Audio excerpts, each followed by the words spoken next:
key hacks in a minute. I'm going to show you how to hack major seventh chords. I know they may sound or seem a little bit mysterious, but they're really straightforward. So on the key of C, a C major seventh, the essence of this chord is the seventh note.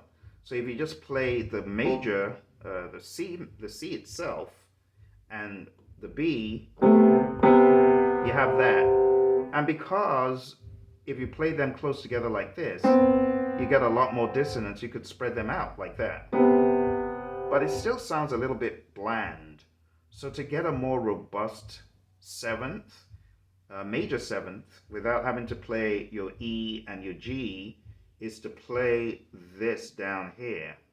So you have this, and you add the C, but that still doesn't sound as great. You take the C out, and you move it down here, and you play the octave of the B's, and this is what you get. A little bit better. Let's move that up here. Still not bad. It's missing a little bit of flavor.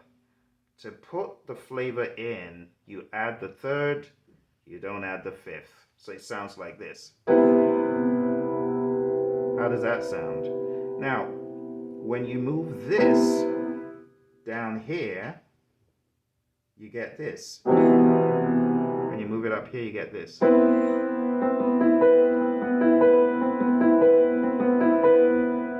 Not bad, right? But still, something's missing. What is missing? A weightier sound like this. See that? That's the trick. So you could do this, depending, or you can move it up. But it's moving the seventh and the third, either up or down. So.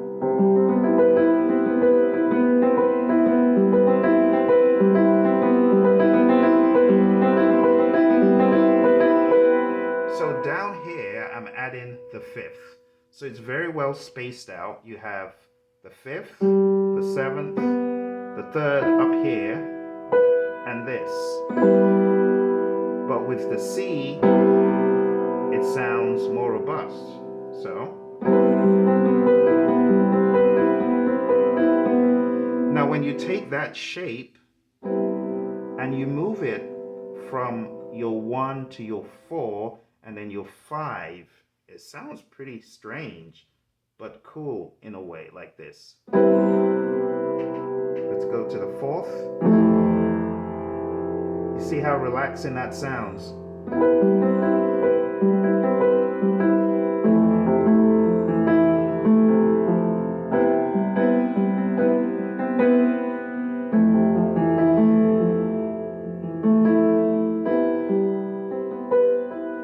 What you could do in addition to this is go a step further and add the ninth. So it sounds like this. But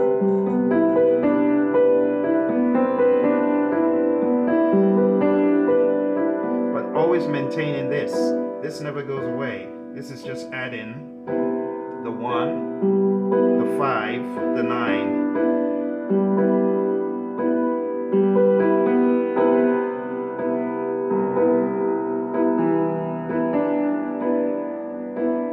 You become free to do whatever you like. Let's move to the 4.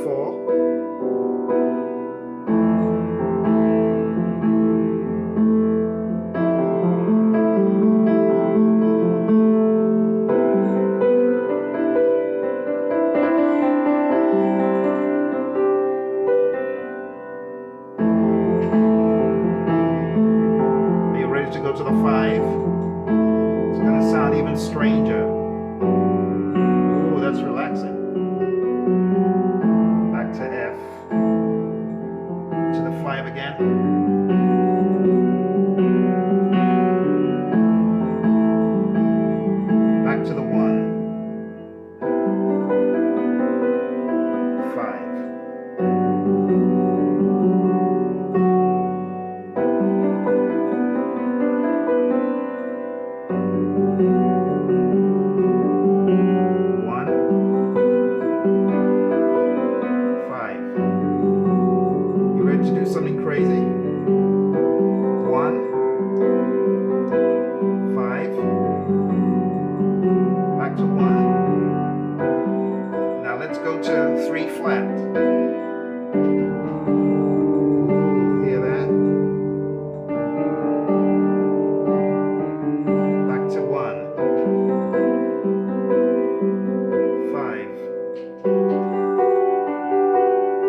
are on G, even though you're on C.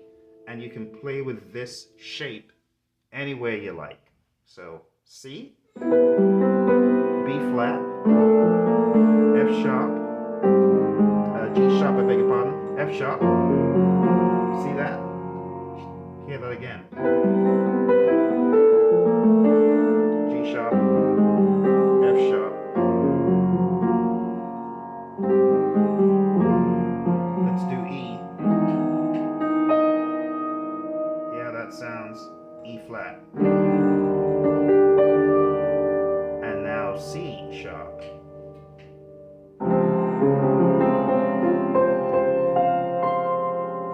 So it takes the power of that octave, whatever major seventh you're playing, and it adds so much flavor.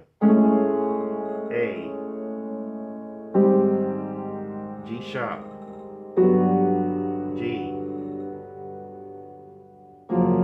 F sharp, F, E, E flat. Hear that? D, C sharp.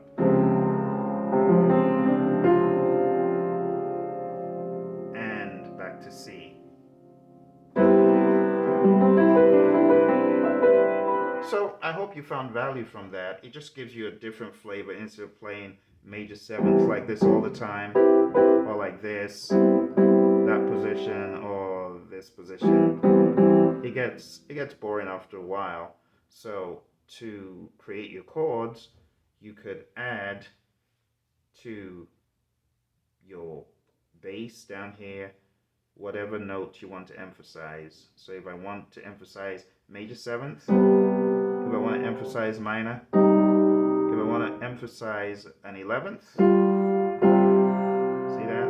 And then you can beef it up with stuff down here. You know?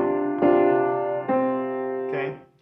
Another wild way of creating the chord is, so if I wanted to stress a ninth, I wouldn't just play. I won't do that. I would build as this being, as it were, a type of one. So even though this is my bass, I would look at the ninth up here. Then I could take it down here and add the fourth relative to this. So this is my ninth, but the fourth of my ninth is this, right? The G. So I could play and take that shape and move it around. Let's take that same shape, move it to F. See that has an angular, edgy sound to it. You could do it anyway. So that's F sharp. Take this note. It's really the second. You know, the second is ninth. So you take the second and you build on that with the fourth of that note and add the octave. So imagine you took these two concepts that I showed you. Let's say I'm on the key of G sharp and I'm playing my G sharp major seventh. Just move this. See what difference it makes? Take that same concept, move it to the ninth.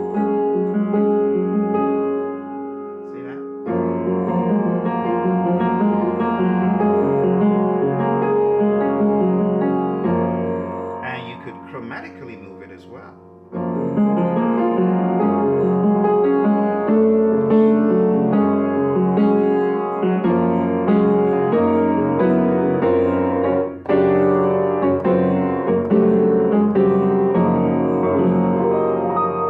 A lot of capabilities with that shape. I hope you found it useful.